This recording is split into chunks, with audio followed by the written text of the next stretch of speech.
with footballers, is there something you're physically keen on? Bunda, probably.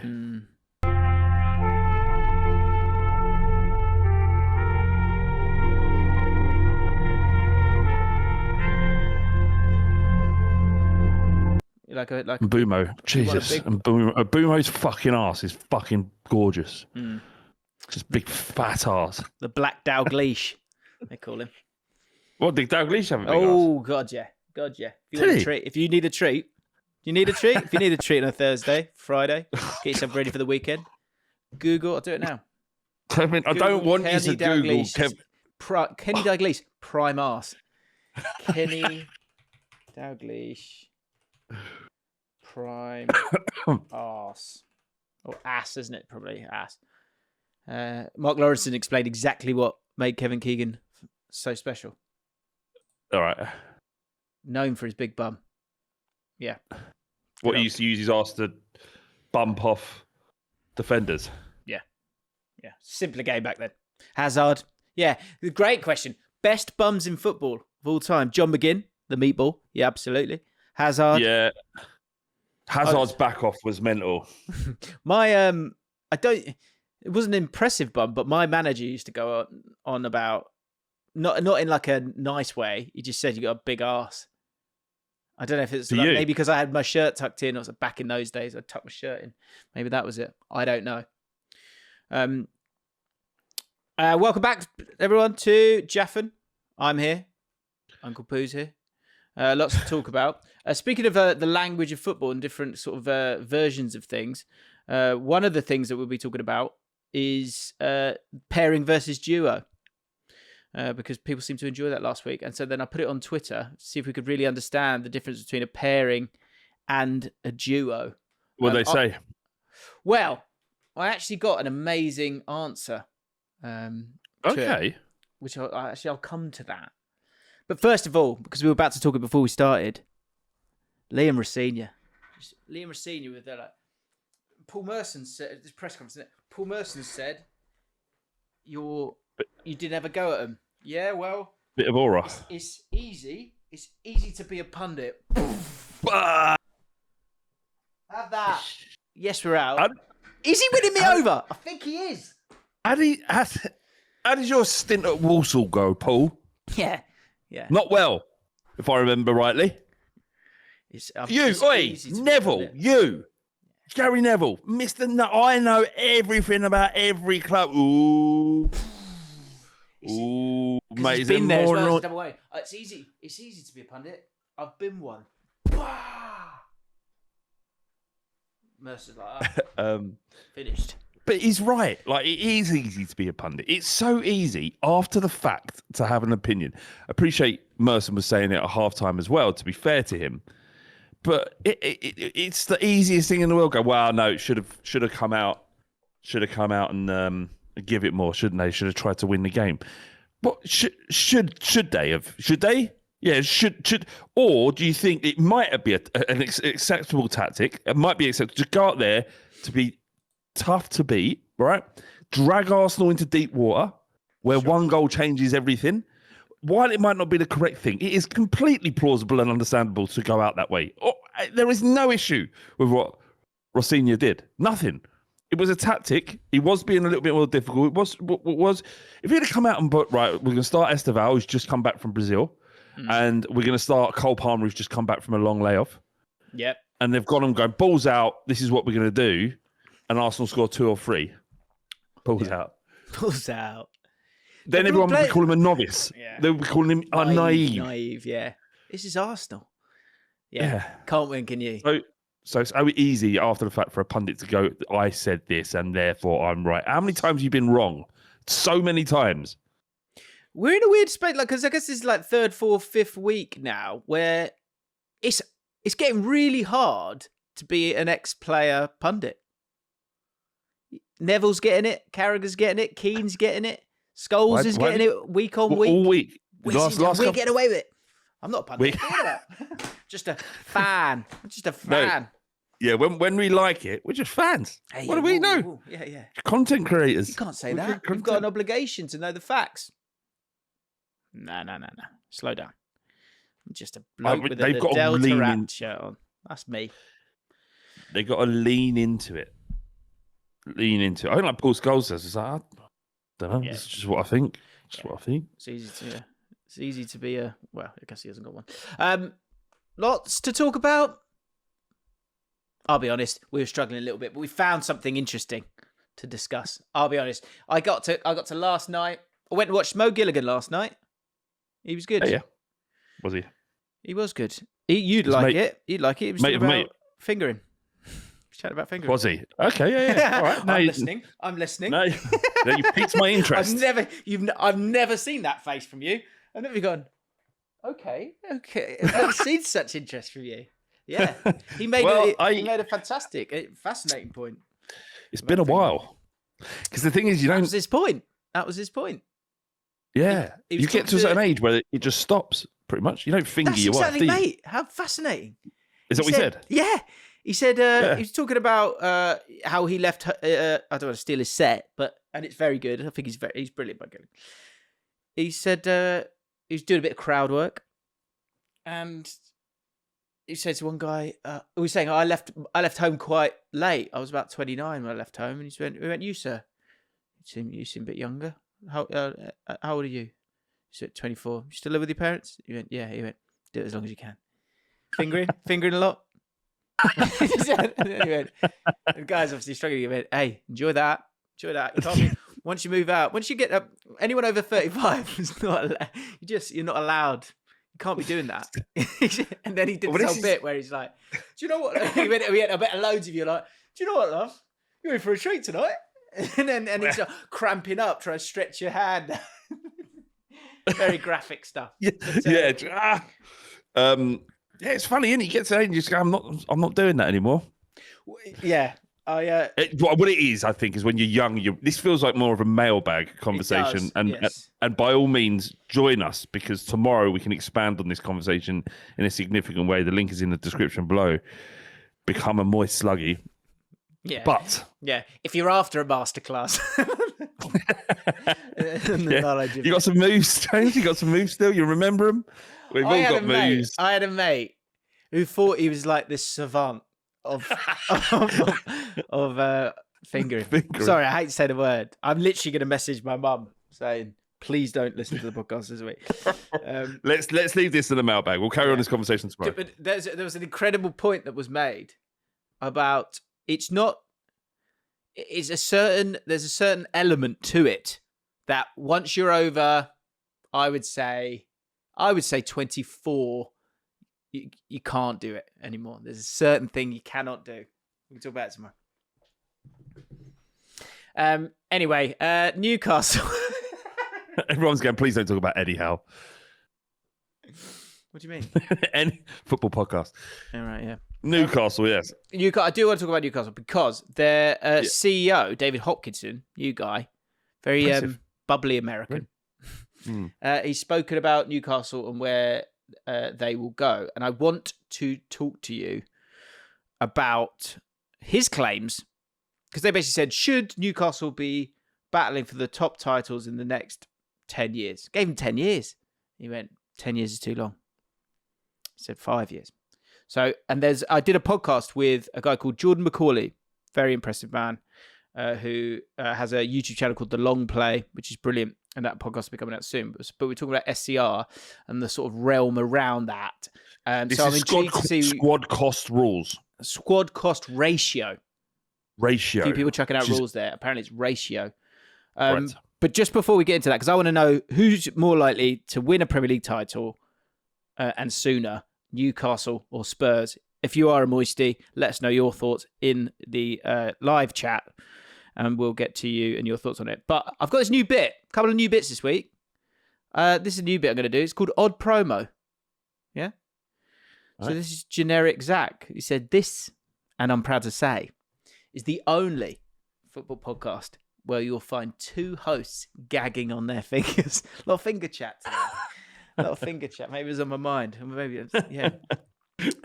So if you've got any odd promo that makes this podcast stand out from every other podcast, let me know in the comments down below, and we'll sort of big up the podcast.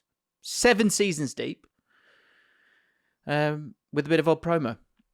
Also, the Jim Big Laugh Award this week. A couple of great ones. Actually, the pinned comment this week. Shout out to Tops for the sponsoring the podcast last week. Celtic 69 said, and it's got 671 likes. Getting a top sponsorship when you're both clearly bottoms. Game's gone. So superb in itself. I pinned it immediately. Right. But what I really loved was the comments underneath. Jack Grealish, I presume, just wrote sensational. 29 likes on literally him saying the word sensational. Comment of the year, says Matt Bishop already. Shovel PUFC says that's unreal comment. Fair fucking play. Rockhorn said the streets will never forget this comment. Celtic 69. So why does Celtic 69? It's up there. It's really up there, mate. It's one of the greatest. Yeah. So that made me laugh out loud. Someone actually commented as well saying, James is not a bottom. James has to put in the work. But then someone said, yeah, exactly. He's a power bottom. Power bottom. That's what I would thought. Yeah. Yeah. I don't know exactly. Hang on. Let me just message my mum.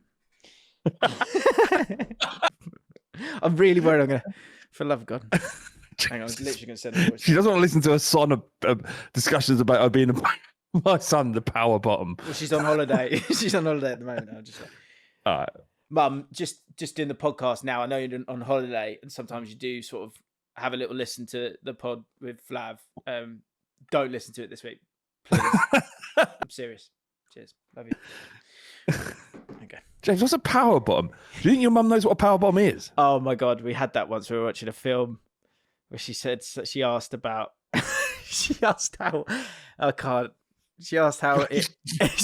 it worked, how a certain type of sex worked, and I was like, I just walked out of the room. I was like, can't. What do you mean a certain type? You've got to say the type. You mean anal sex? Yeah. Right. CPM how down. It works. CPM down. Because means it down? Because that means it's. Is there a section niche that's good for CPM? If anyone knows. Oh, what? Just that word will affect your CPM? Oh, anal should be all right, actually, isn't it? As in, like, it should be all right, shouldn't you? I like being really tidy. As long as I get some words around it. I like being really tidy, anal. Tidy and particular about things. We need code for certain things, yeah. Perfectionist, yeah. And we can get around the CPM. Anyway. Kale, this made me laugh. Kale PLS said, just watch James suck his fingers. I'm familiar with the reference. I think I prefer it as it is. He didn't want any explanation of that, so that made me laugh. And Finno, talking about the borders or the lack of borders, not on a political point of view, on the view that you're watching right now. We've changed the framing of the podcast. For years, I've been people going, the boxes don't fit, the border's not right. I hate it. Change it, whatever. Finno said, I've given it a week. Right about all of them. Well, he said, I've given it a week to think and reflect. And I know I have no say in this as the driest of the slugs. But the whole no borders thing just doesn't feel right. Does it look better? Yes. Does it stop me looking at how the borders don't line up properly for an hour? Yes. But does it feel right? No. No. So I enjoyed that very much so. Yeah. Right. Sorry, go on. No. I just thought when you said the driest, the slugs have made friends with. He'll be watching this, and I maybe friends is too much. We've had 2 conversations, and they were business related. But shout out Ken. Yeah. From do you know Ken? Yeah. Oh yeah, Ken. Mate, I just see. Joey does really. So Ken, shout out Ken. We love you, Ken. Ken works at Tops. Which I think is fun to say that. Yeah. Fun to say that. Do you know what he's done twice? And he doesn't do it. Well, now we're more comfortable with each other, me and Ken. So it's fine. But the first talking to time Mike? he did it. Sorry, I can't hear you. Sorry. Ken is Ken works for Tops, and we're happy to sponsor the pod last week. That was brilliant. But I've seen him a couple of times recently as well. The first time I explained on the podcast, he sort of said it right at the end. But now he's doing it early doors. What is it? But what's great is he sort of looks over his shoulders when he does it. He goes like this. So now we're comfortable going to see each other. He goes like this. He goes up the slugs. Like that. It's class. Look. That was slugs. Brilliant. But that's what he told me. He goes, I'm a slug. And I was like, this is brilliant. Did you say sluggy? Yeah, I think he might have done. And I was like, oh, this is all coming up Millhouse. That's brilliant. We've got I'm currently in possession of a signed this isn't a sponsored bit, by the way, just saying. A signed Heung-min Son shirt from last year. Oh, that's cool. Yeah. Is he is he a pairing or a duo, him and Harry Kane? It's a duo. It's a duo. Okay. Do you not have to play in the same position? So, fantastic. So, pairing or duo? The last agent said, more of a pairing than a duo sent tingles down my spine. We spoke about this last week. That's fucking podcasting, boys. 150 likes. And then Oz Spurs says, pairing or duo could be a good bit. So, we'll get to a definition of it, which I've asked on Twitter. And Hugh Woozencroft, fantastic broadcaster for TalkSport, ITV, and many others. He has put together a good definition that is also backed up by the great Carl Anka of The Athletic. Oh, yeah. Oh, can I tell you something? This is amazing. Yeah. Right. I'm going to say it. So, I don't know if you get this, but about maybe about 2 months ago, I started getting emails from, I guess, the PR people at The Overlap, right? Oh, yeah. So they send you an email and it says, this week we've got Paul Merson talking about sort of press lines, obviously trying to get people talking about the podcast. Completely valid, correct, fine, great, brilliant. Yeah. Not sure how I've got on the mailing list. I didn't think about it much. And I love The Overlap, listen to it every week.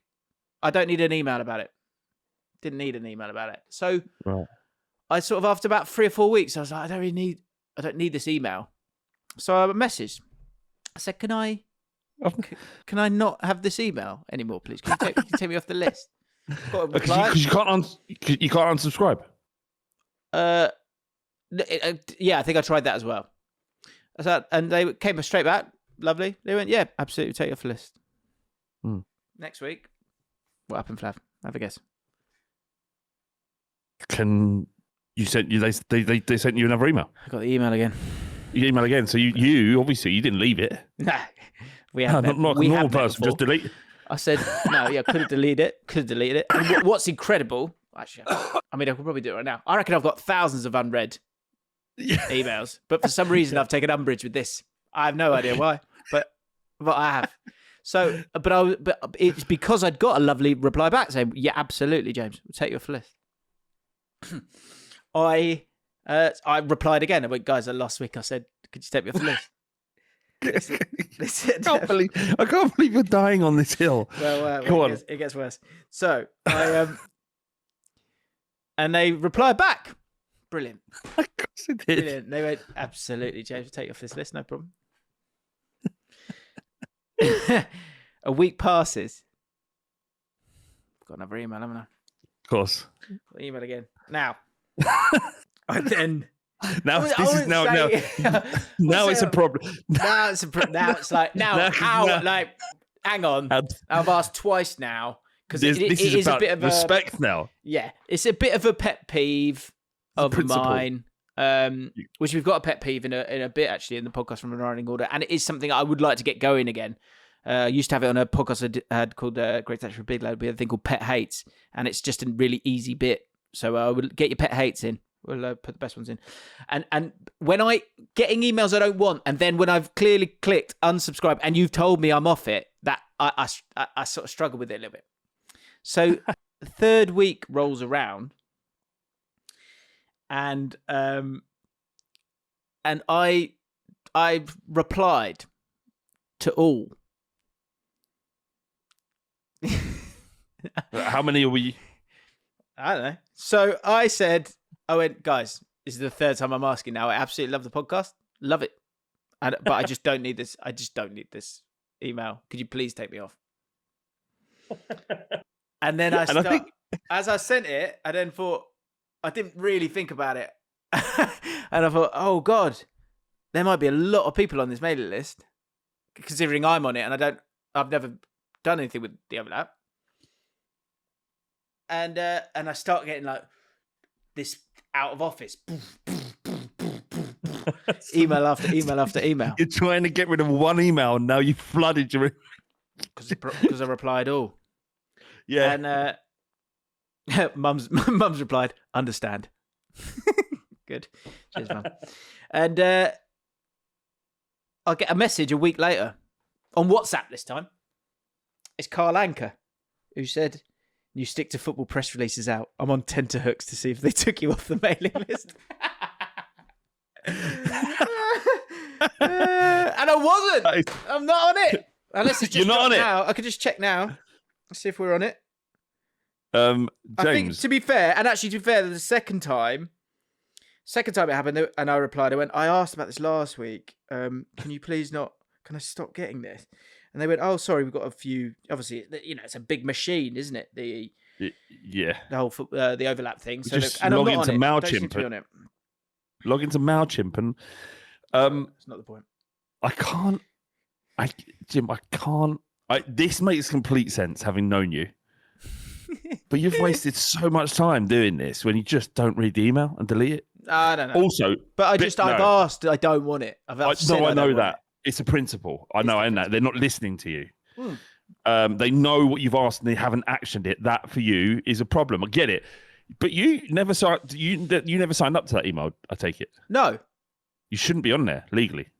Well, I don't want to get them in trouble. But I said, I went, I may have made an enemy there. But I had to. And I went, I'm off the list. I said, I wonder how many email addresses that went out to. And he went, a lot. Now, that scares me because Carl is not short of words. He's a great orator. So the fact he's just gone a lot makes me think, how many people have I emailed there? Oh, well. Oh, well, you'll be fine. Is what it is. No one's look, they know you're not a fucking piece of cake anymore. Yeah. Yeah, you can't just be gobbled up. You're well, wait, they'll be like, whoa, before you send it. Is James on it? Or do you think they may, I hope, and if they feel this way, then fair enough. But the people at the overlap, I don't want them as an enemy. I love the overlap. But they may be like, he's a prick. But I just felt I was within my rights. I'd asked 3 times. There is, there is. I'm not sure how long we should keep talking about this, but there is a risk, of course. But you got to stick to your principles. Stick to football. The duos thing. I'm just going to read out some. I found an article by Sam Tighe from 2018 asking for the best duos in world football history. Would you call them a duo or a pairing? Just quick fire here. Literally duo or pairing. Ready? Xavi or Iniesta? Ooh, pairing. Rivaldo, Ronaldo? Pairing. Tony Adams and Martin Keown? Duo. Really? Well, I would have said Bolden Adams rather than Keown and Adams. I wouldn't put Keown in anything. Ferdinand and Vidic? Duo. Pairing. Hullet and Van Basten? Duo. Raul and Ronaldo? Pairing, but duo. Rooney and Ronaldo? It's a duo. You can't pair Ronaldo with anybody. He's never been a part of a pairing. Oh, no. He's just a duo. Oh. No, sorry. You're talking about Cristiano. Yeah, and look, I don't think you could... I've got one for you. Bebeto or Romario? Yeah, great question. I'll tell you a duo? pairing. No. Ooh, Striker pair. Okay, interesting. I think you're right. No, I think you're pairing. Here's a good one. Rooney or Cristiano Ronaldo? That's a duo. Okay. This one's brilliant as well. Roberto Carlos and Cafu. Other sides of the pitch. I'd go duo. Really? I'd sort of put them as a But pairing somehow. the pairs. I like the idea of pairing as well. Right, let's go to the definition. I can do a couple more. Go on. So, Hugh Woozencroft. Great work by the Woozen. He says, centre-back pairing, centre-midfield pairing, centre-forward pairing, left-side duo, right-side duo, attacking duo, defensive duo. Duo are two players linked, left-back and centre-back, or right-wing and centre-forward. Pairings are asked to combine in one clear positional unit. Yeah, he's nailed it. He's absolutely nailed it. Beckham, Neville, duo. Right. Oh, I see. So it's got to be, is it a lateral? I think for a pairing, there's got to be a lateral line there. I don't think you can have a longer, sort of vertical pairing. I know what you're saying. I think if there is one that might break the mold, it might be a Neville and a Beckham, but Kane and Son? I think a pairing. Really? In my head, I'm looking at, but every time I mention this, I'm thinking about their positions, and I'm thinking Son left, Kane centre. So I'm thinking pairing in that instance. A duo would be Crouch and Defoe. Right, yeah. Oh, interesting. Okay. Bobby Gunn says, a pairing to me is a two. York and Cole, Keane and Scholes, Terry Carvalho. Yeah. A duo is players that click in a three or from different positions, like Kane and Son. Gerrard and Torres. I thought Gerrard and Torres is not a pairing. It's absolutely not a pairing. No, it's a duo. It's a duo. But I wouldn't even put them two in it. You can't just throw any players in either, just because they were good. They're not a pairing or a duo. They just played together in a good side. That's a great point. Yeah. Yeah, a pairing is because of where they are on the pitch. A duo is because of their connection. Yeah. Rory says a pairing is used sometimes. A duo start together constantly. Not sure about that. Duo are either flanks, wingers and fullbacks, Mane, Salah, or winger, forward, Kane and Son. A pairing are in the middle. Fascinating. Anyway. I think we got to the bottom of it. Thank you. You bored, are you? Got it.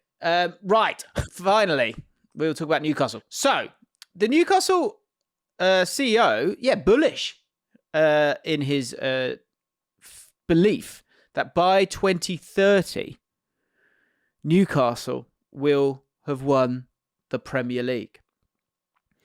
And I found it fascinating, having done this podcast this week about SCR and what sort of my initial the initial pricks, if you will, that doesn't make sense. Samism.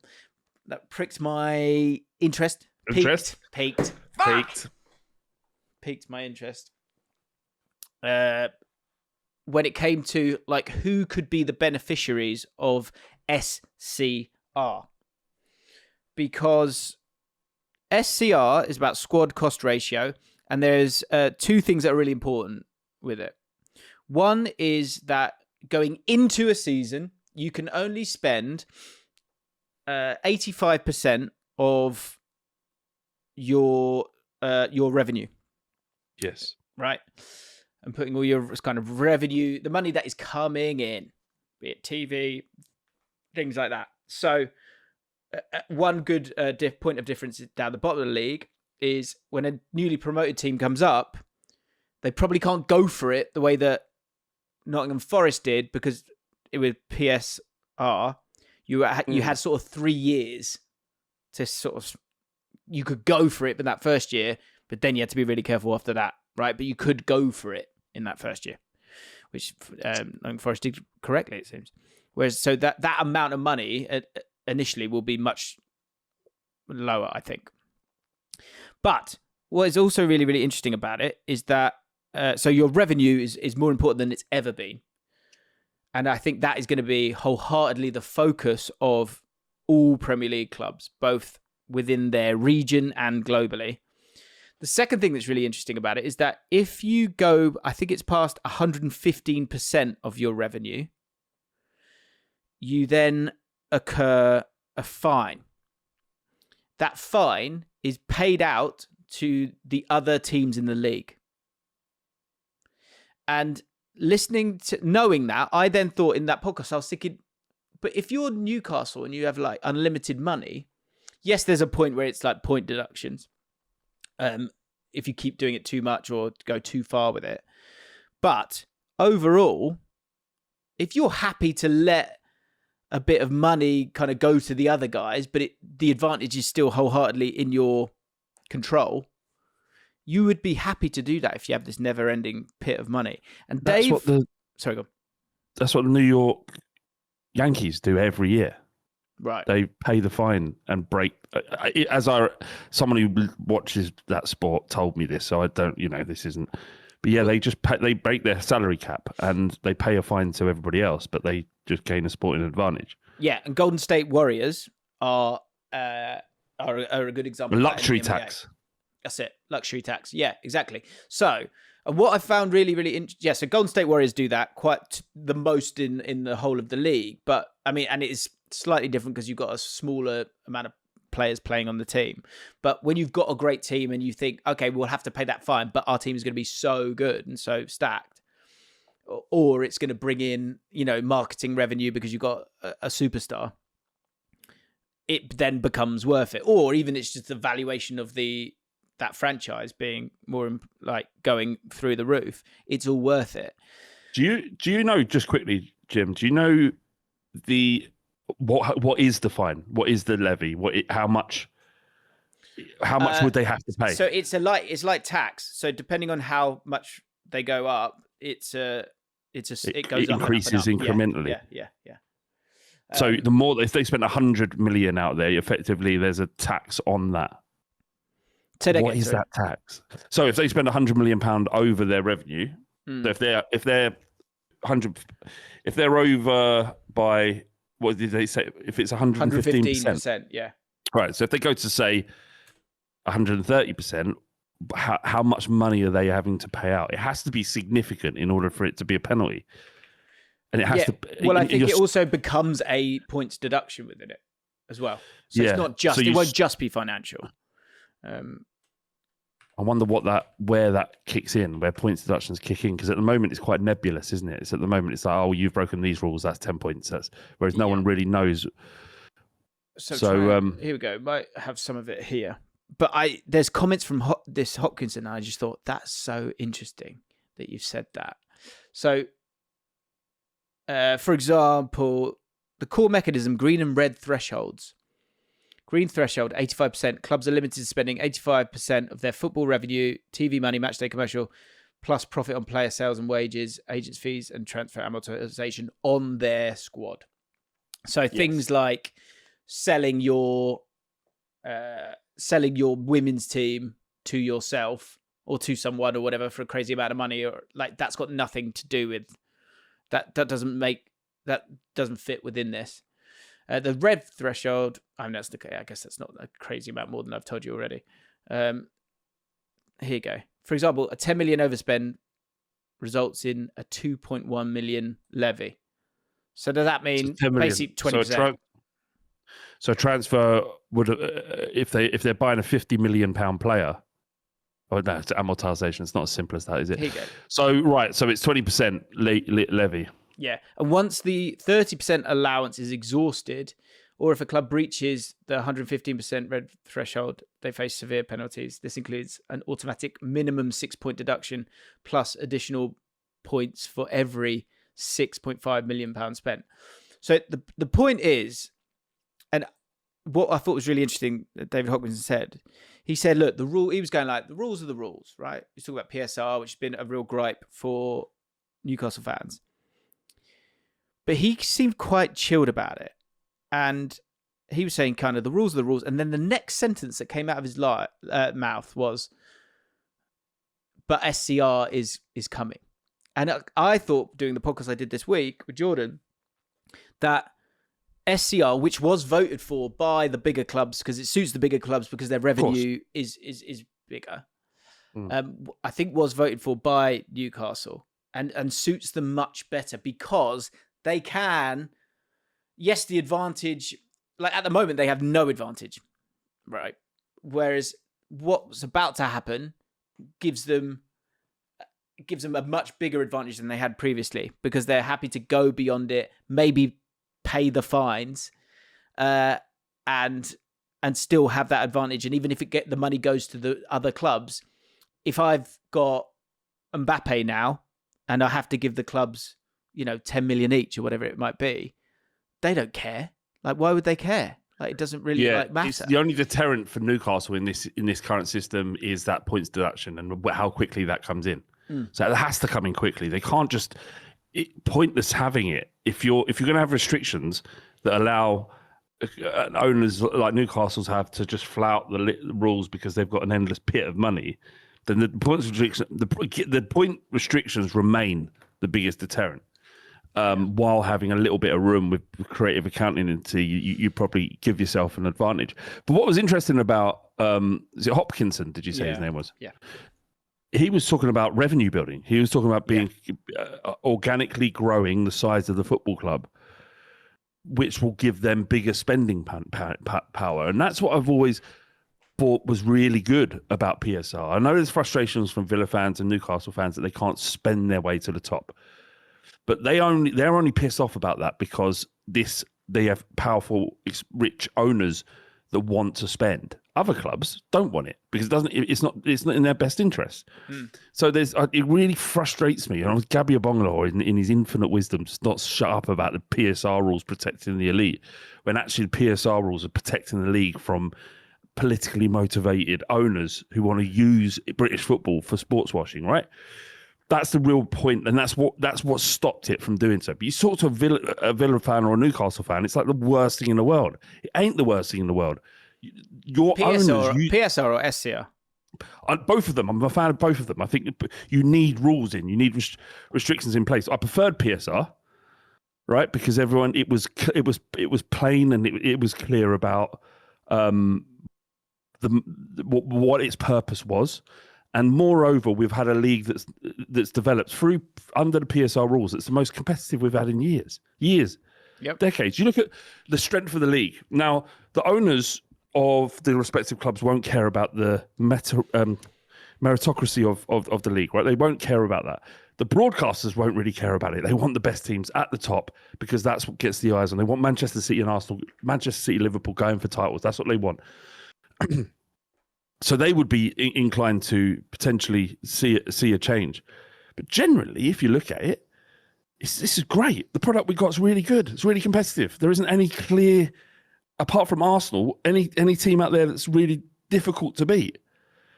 For everybody, there's points. So there's nothing wrong with it. So a change in the system for me is completely redundant. However, it does promote, as per the Hopkinson's points, it promotes healthy, organic growth of a football club. It takes longer to get to a position where you can spend more money, but you created a club that generates itself more money rather than relying on a benefactor who doesn't really care about the football club. If we had no rules at all, like Newcastle fans and Villa fans seem to want us to have no rules so they can spend their way to the top, what's stopping this mental guy taking over a club taking over QPR, right? And he pumps £1 billion into QPR. And it doesn't work, and he walks away. Your club is fucked. There's no rules preventing it. Yeah. It might be, it might be that I don't know how he got his money from ill-found means, or like Abramovich, for example. He walks away, and you're screwed. So I think the fact that what he's talking about with Newcastle, and whether or not you can get them as champions in 5 years, is another thing. It's a big ask. Obviously, it's an impossible task, probably. But what he's talking about is growing them as a football club. And fans don't want that. They don't want to have to be patient. And it's frustrating, as a Spurs fan, and I'm making this about me, is we've sat with Daniel Levy for 20 years as he's built this brand that is Tottenham. He's put the work in. He's created a global brand in Spurs so that we have fans all over the planet, despite not being very good. That's all deliberate good work, revenue building through decades. You know, everyone laughs at our Beyonce concerts. This all piles into the point where everyone's going down that, and then the point that we'll kind of get to here, which I think makes the sort of I don't know if the crossroads is the right way of putting it, but like where Spurs and Newcastle is a really interesting talking point in the sense of who both teams are nowhere near winning the league right now, but both teams are wanting to get to that place in that space, and how they're going to be able to do it.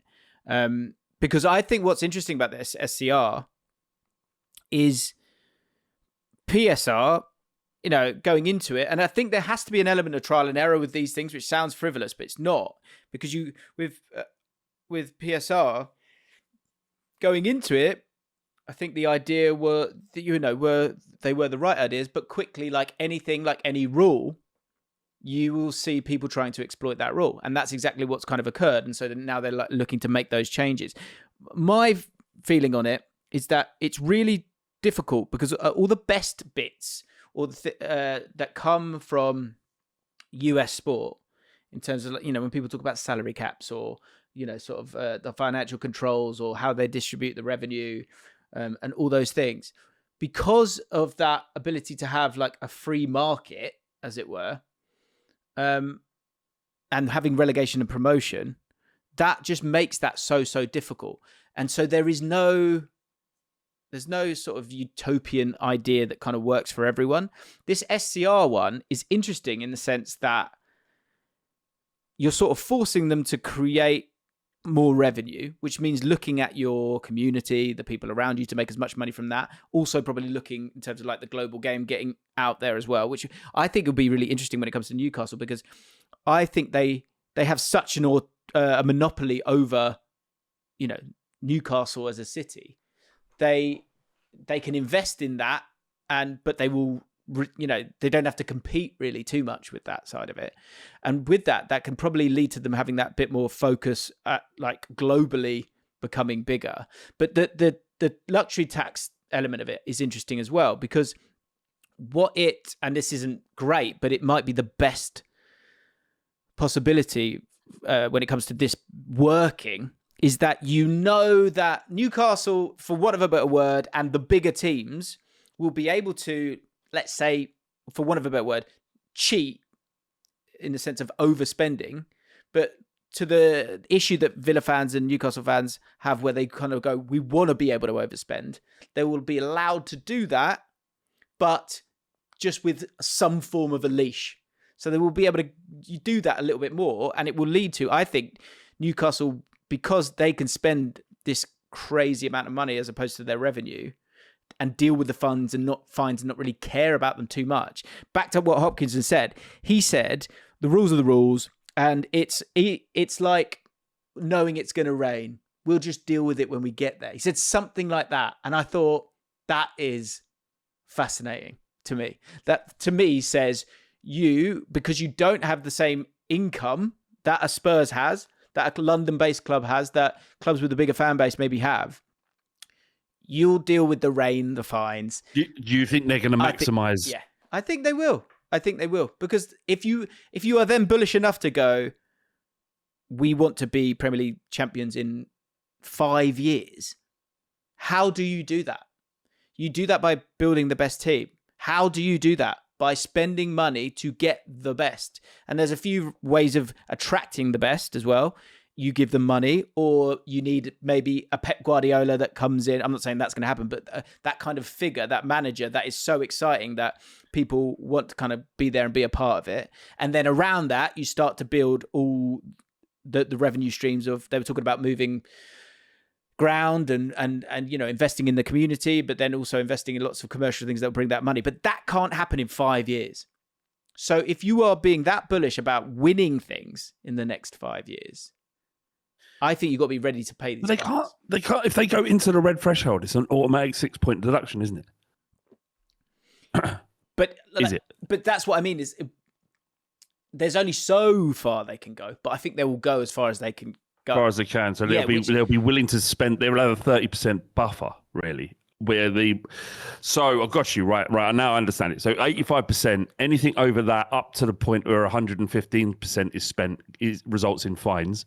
And then after that, the hard ceiling is a 6-point deduction of the season. Inside the season, you go over. Yeah, I get it. So they will spend 115,000, and the rest of that 100. They will spend to 115%, which is more than they can do currently, and that they will pay that luxury tax. Yes, because if I go, and Villa can do that as well. say, I don't know what the numbers are, right? Villa could do that as well. They can speculate to accumulate a little bit with that if they want to do that.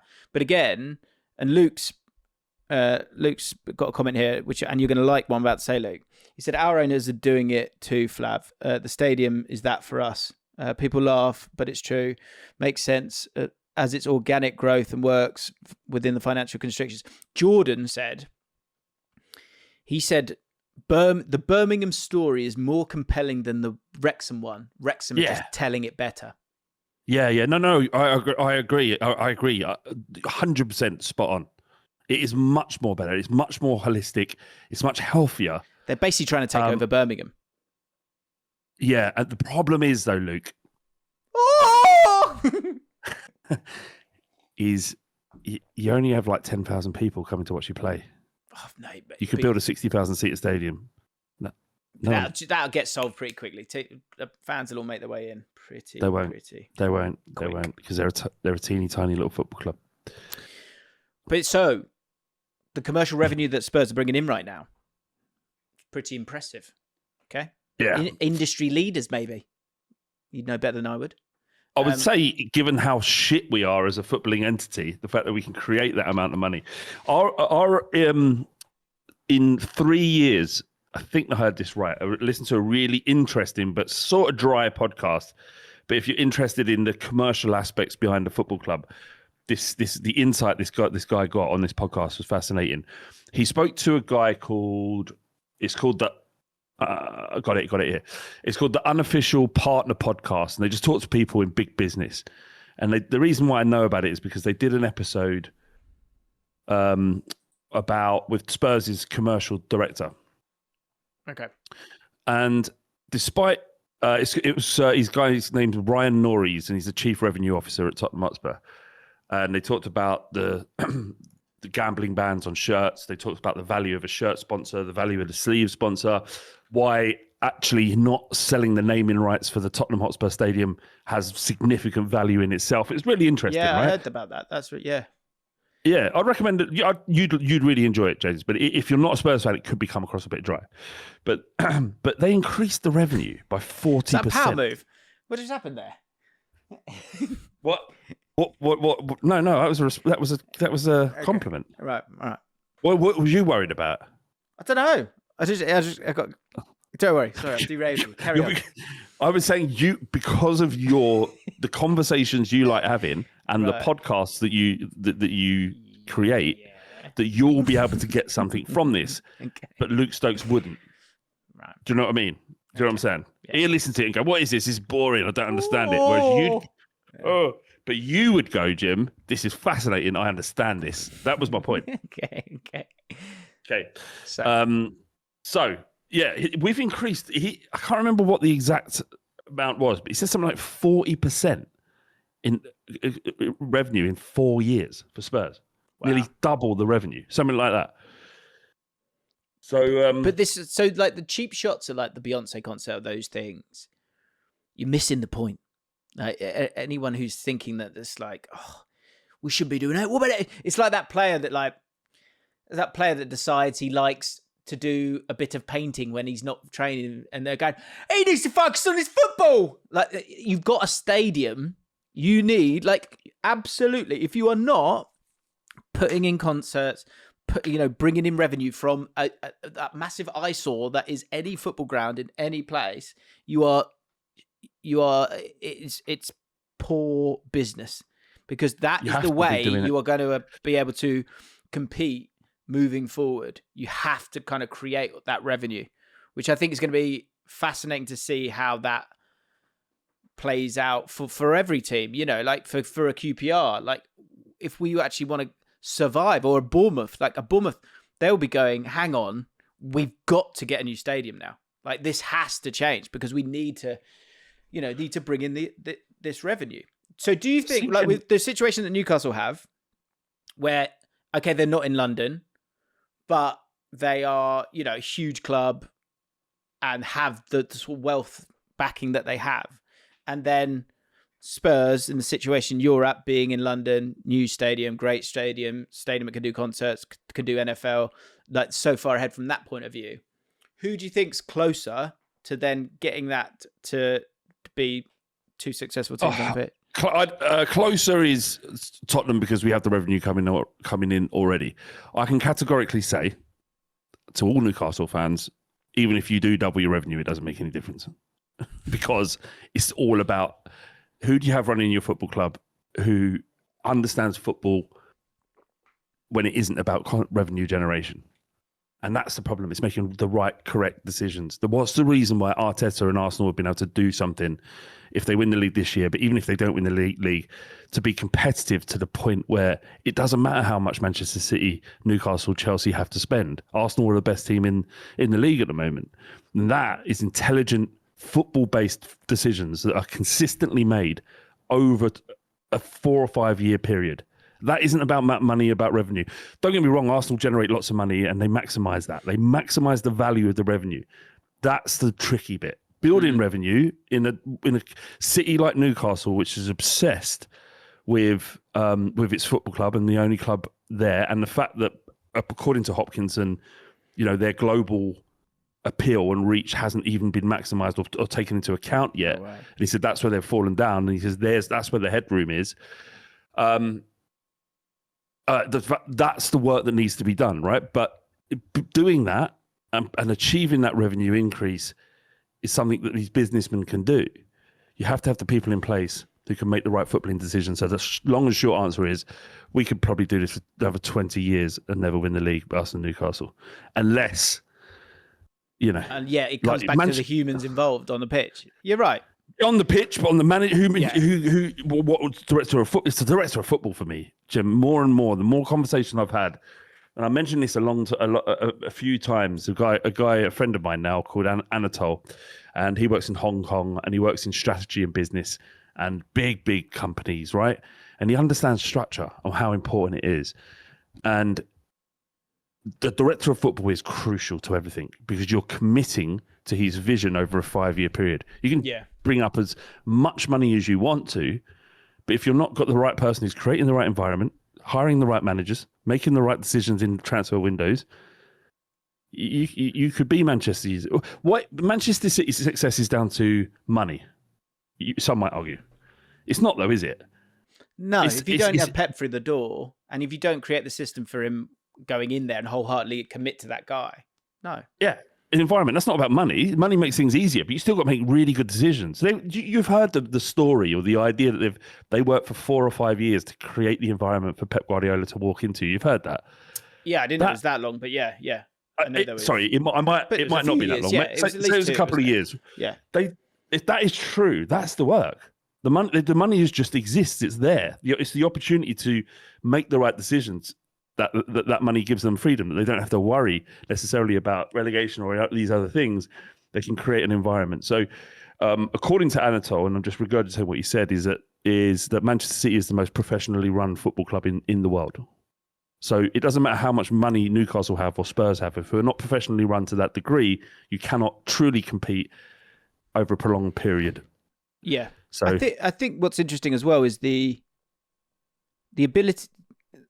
The difference between, let's say, a Tottenham and a Bournemouth is the ability for Tottenham to, like you say, within that 4 year process, not just, and Newcastle kind of haven't got there yet. Has that been due to PSR and how will SCR affect that as well? Which again is why in terms of bringing revenue outside of player sales is so integral, is the ability to obtain and retain.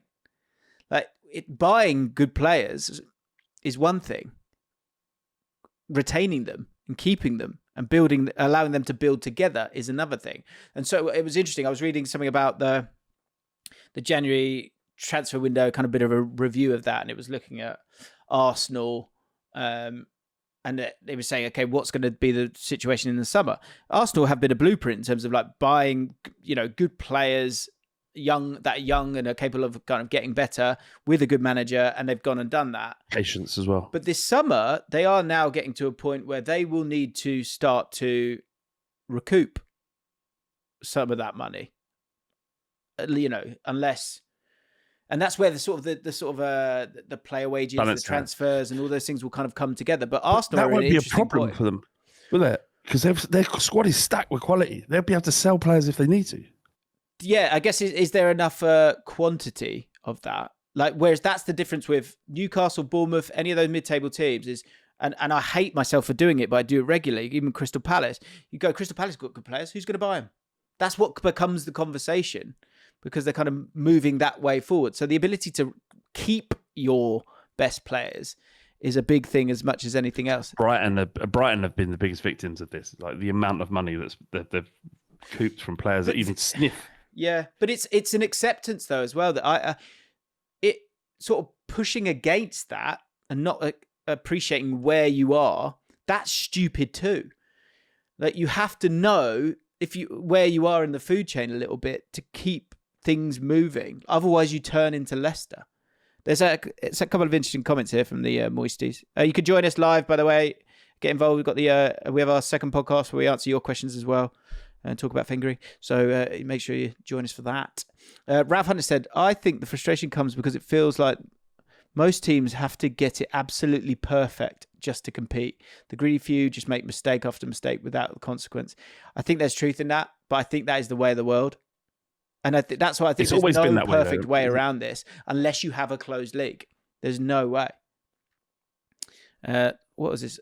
James said this. What do you think about this? The fact that revenue streams have become such a talking point just shows how finished the sport is.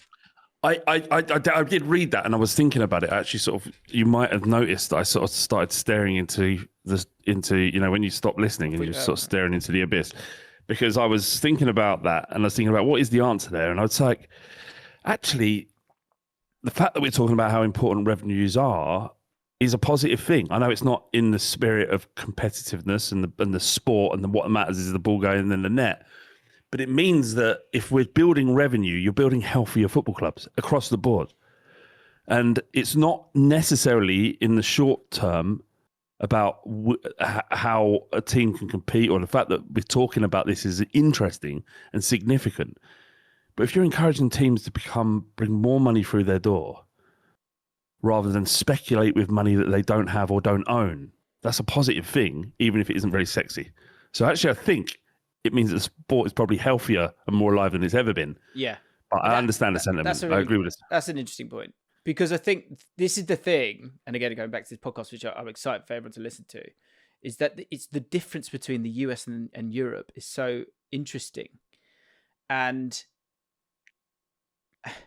so the sort of ring fencing of the league, right? When you've got a closed league, if you don't have a closed league, that makes life difficult, right? And it needs to be a place where people want to be.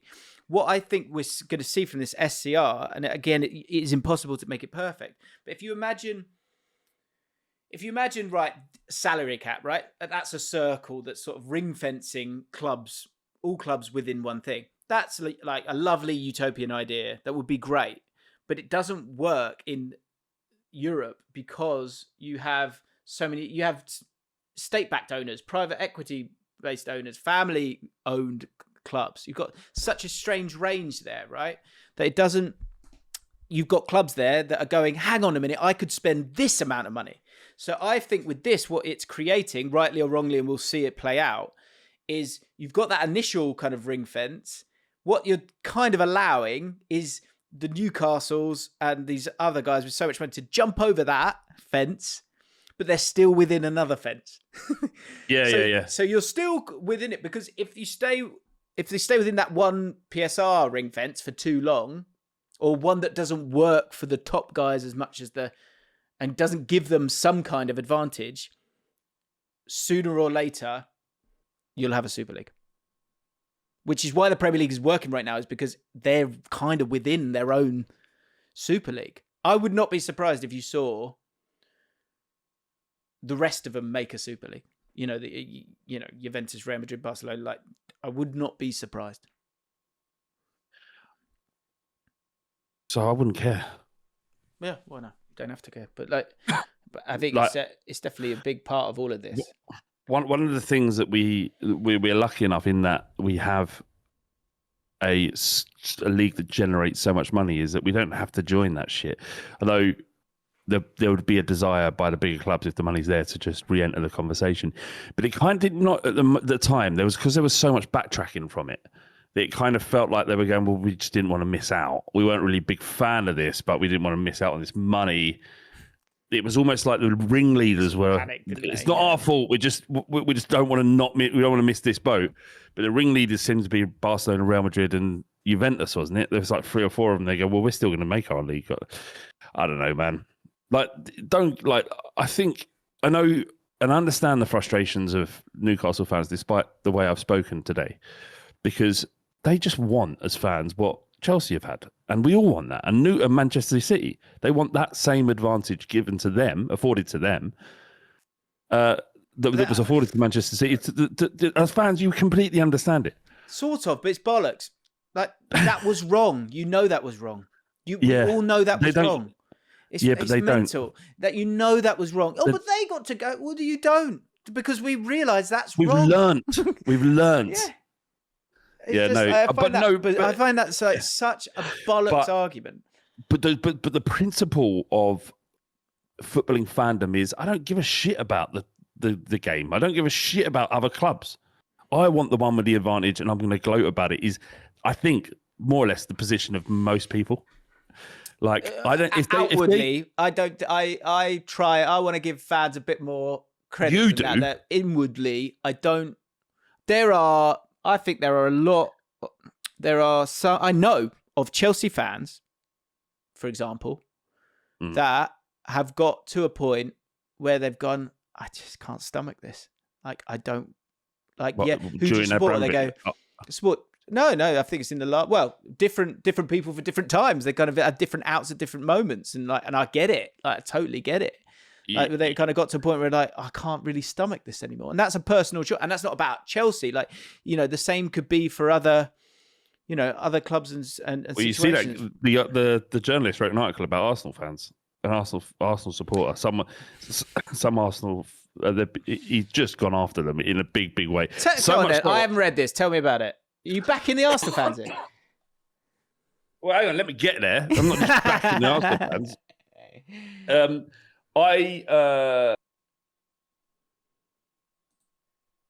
I was reading it as a Spurs fan. I made a joke on Twitter that about the fact that the world is healing, because when Arsenal fans are turning on each other, you really know they're a problem. However, I read the article and I was like, this is a lot, even for me. Really? Like, So I've not read this. So he was going on about Arsenal Fan TV. He called the Arsenal fan base the footballers, the flat earthers of football fandom.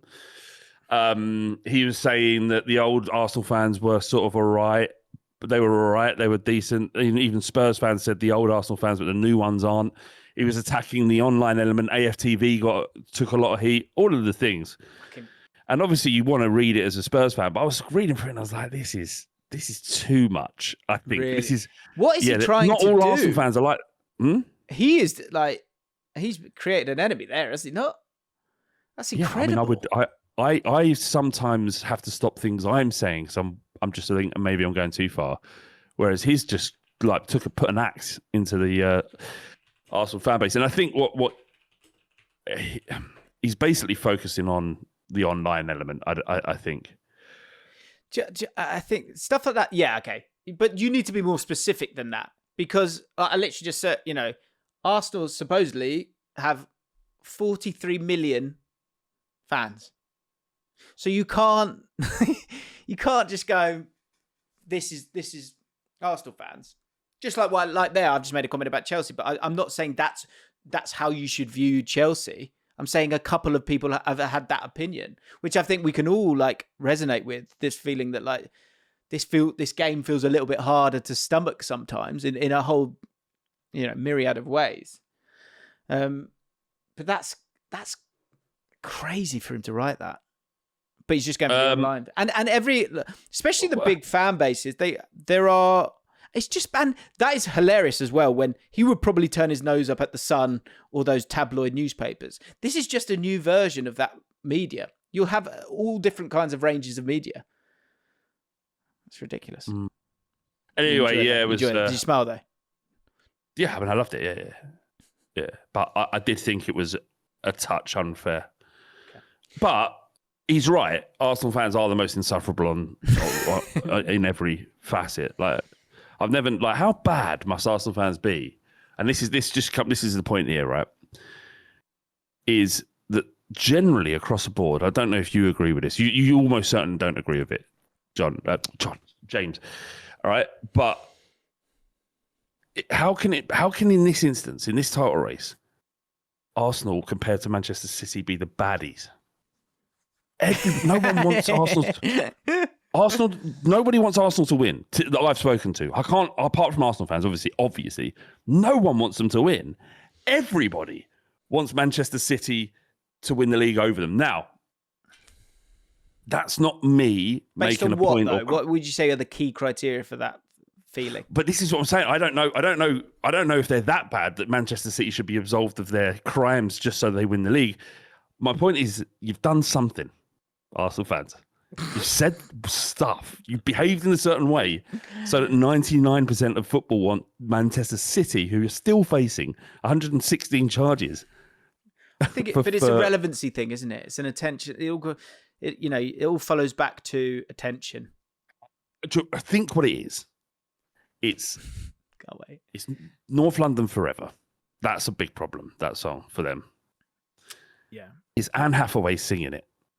Sure. It's when you ask them, the way they talk about their players, it's if they're the greatest team that's ever been assembled in the history of the sport. It's when you ask an Arsenal fan before playing PSG how many PSG players would get into it, they say none. It's these all tiny little threads, tiny little things. When you put them together, you just realise we can't get behind this. As a footballing nation, we cannot get behind this. It's important.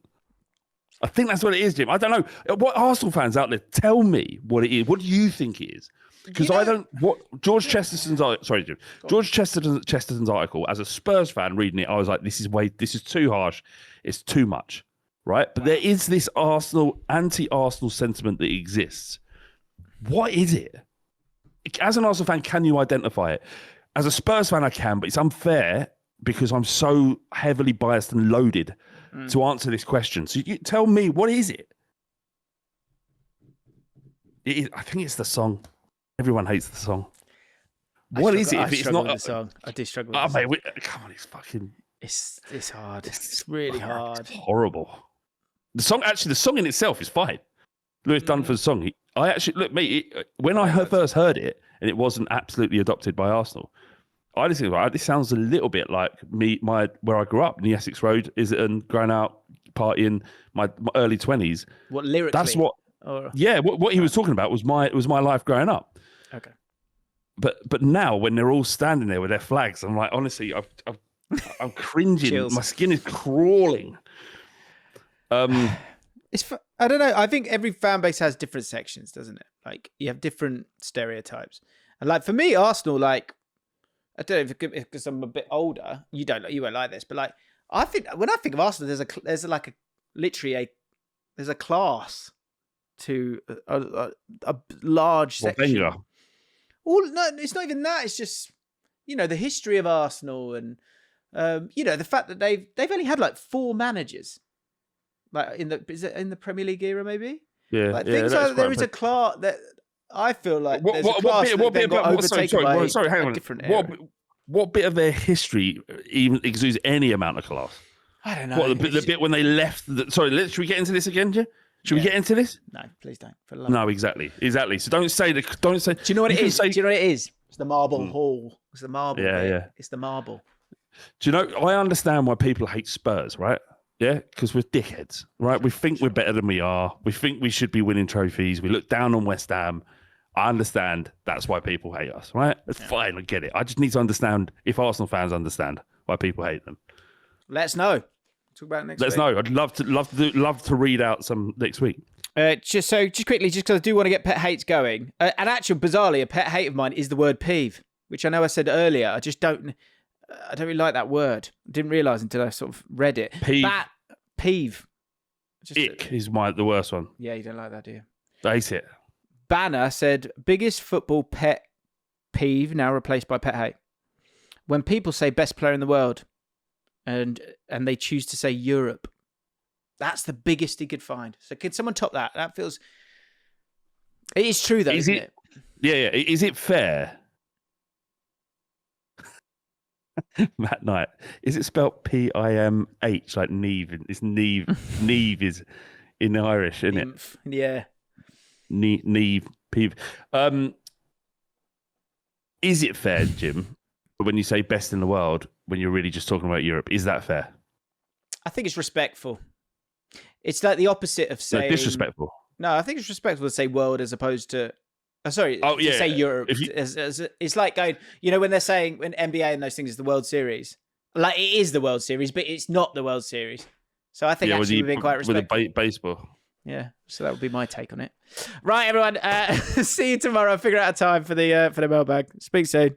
Keep it coming. Cheers.